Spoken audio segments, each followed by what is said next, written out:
Congratulations! You are preparing to study abroad. Deciding to study abroad is a great opportunity to learn in a different country and increase your knowledge of the world. You are going to see and discover many new things and meet new people. Studying abroad allows you to explore new cultures, enhance your UC studies, and get international experience, which are all important in today's global job market.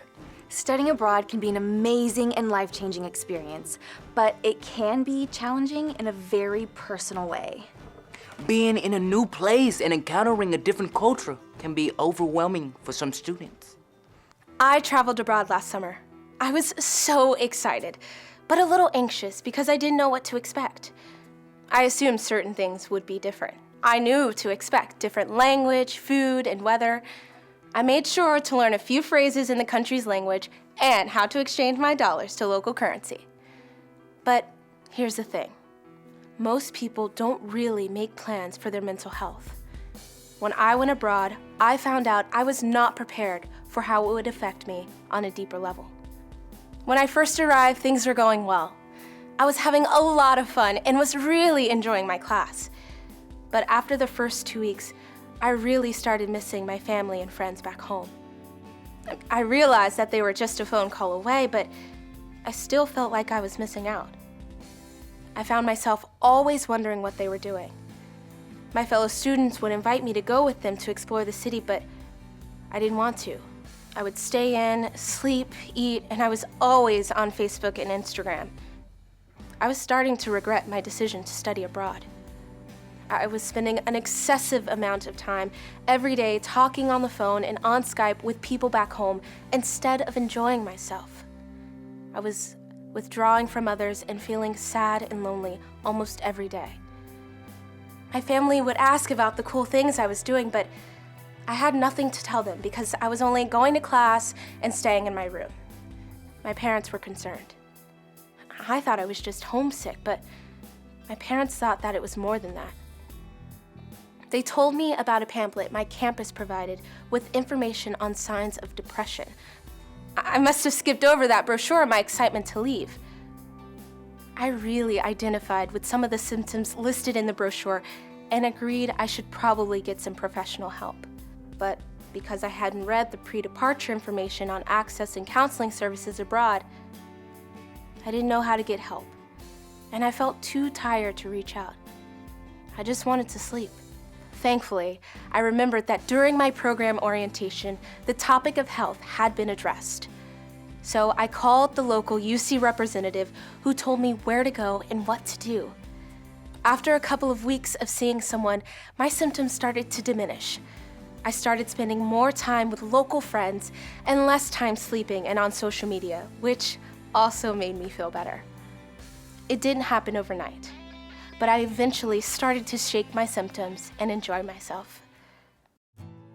During my time studying abroad, I was spending a lot of time with friends, meeting new people and doing a lot of new things in the area. We studied hard, and on our downtime, we toured the surrounding areas and visited major landmarks. We went dancing, shopping, and we talked with the locals. Every day was a new adventure, and there was just so much to do. We really enjoyed visiting the different restaurants and trying new food. Everything was going well until I had realized that there was something I had not adequately prepared for. You see, back home, I had been struggling with an eating disorder for almost a year. It had gotten so severe that at one point, I was in the hospital for a week. In the States, I had been seeing a therapist. With time and her help, I had got to a point where I was able to accept myself, better manage my life, and was considered stable on my condition a month before leaving to study abroad. After a few weeks of being in my new country, I realized I had gained some weight and immediately felt out of control. I did not expect this. Was I falling back to an eating disorder behavior? I never thought that I would struggle with a relapse while traveling abroad. I kind of thought that going to a new country would be a vacation from everything, that somehow I wouldn't face the same issues that I dealt with at home. I found out that not only will your problems come with you, but they may be intensified by being out of your comfort zone. I was confronted with so many new things that I no longer had the routine I had back home. I wish that I had been more prepared and spoken to my therapist about potential triggers and what it meant to continue with a sustained recovery. I wish I had done this before I left, because if I had prepared a careful plan before traveling abroad, I could have been able to identify triggers, work on effective and healthy coping skills, and reach out for help. Being in an unfamiliar place affects people in many different ways. Even the most seasoned travelers can struggle with the transition. Everyone can benefit from having a mental health plan. I was totally ready to study abroad. I had my passport, I planned my classes with my academic counselor, I had my student visa, I had a basic understanding of the language, I thought of everything. But then again, I'm always thinking of everything. My mind is always racing. I think of everything that could possibly happen. Sometimes it causes me to have a lot of anxiety, but I've learned to manage it with prescription medication. It's difficult to function without it, and I never thought I would have to in a foreign country. About a week after I arrived, I realized that I was out of medication. I wasn't worried though. I would just find a pharmacy and get my prescription refilled, right? When the pharmacist told me my medication was illegal, I was completely shocked. A doctor in the US had prescribed it to me. Why would it be illegal there? I had no idea. I didn't know what I was supposed to do. I spent the next few days on the phone with my doctor, the program director, my insurance provider. It was time-consuming and terrible. My classmates were enjoying their first week abroad, and I was just trying to keep it together and figure out what to do. When I finally was prescribed a new medication available in that country, I started feeling like myself again.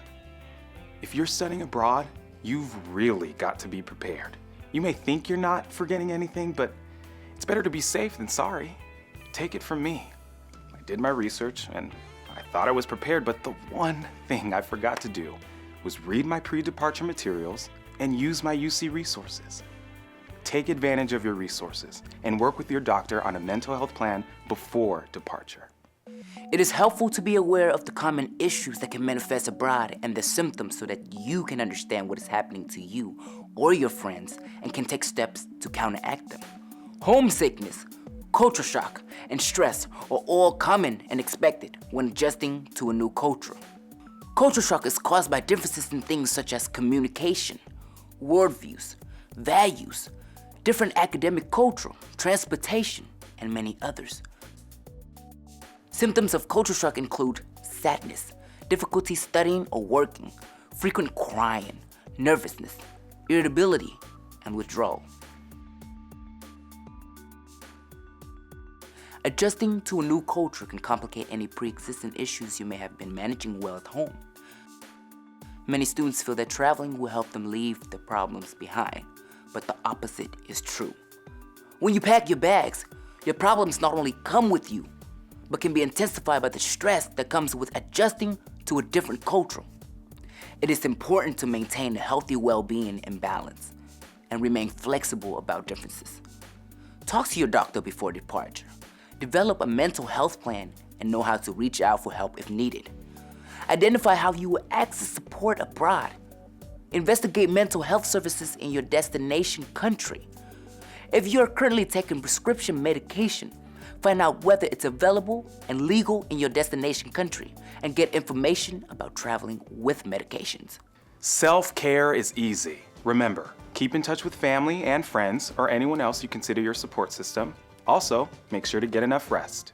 Eat well-balanced meals and make sure to exercise. Keep a journal. Familiarize yourself with the area, culture, and customs before you go. You should arrive abroad with an open mind, and most importantly, be patient with yourself. Traveling abroad was one of the greatest experiences of my life. I had a great time and grew as a person. To successfully study abroad, you want to physically and mentally feel your best. Remember, it takes time to adjust, even for the most experienced travelers. My homesickness only lasted for a short time, but if you experience these symptoms for longer than 2 to 3 weeks, or it begins to impact your school, work, or family, seek help. Access your UC resources. Your experiences will translate into tangible benefits throughout your entire life. Remember, the world is a beautiful place. So have fun!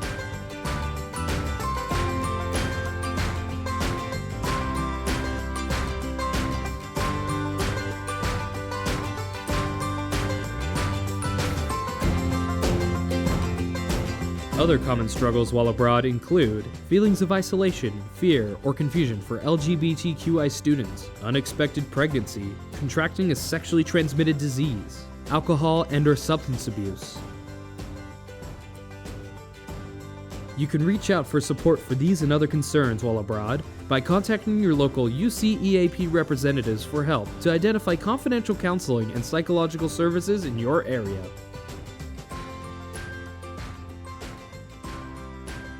For 24-hour confidential support during pre- or post-departure, call the UC Irvine Counseling Center at 949-824-6457 or visit our website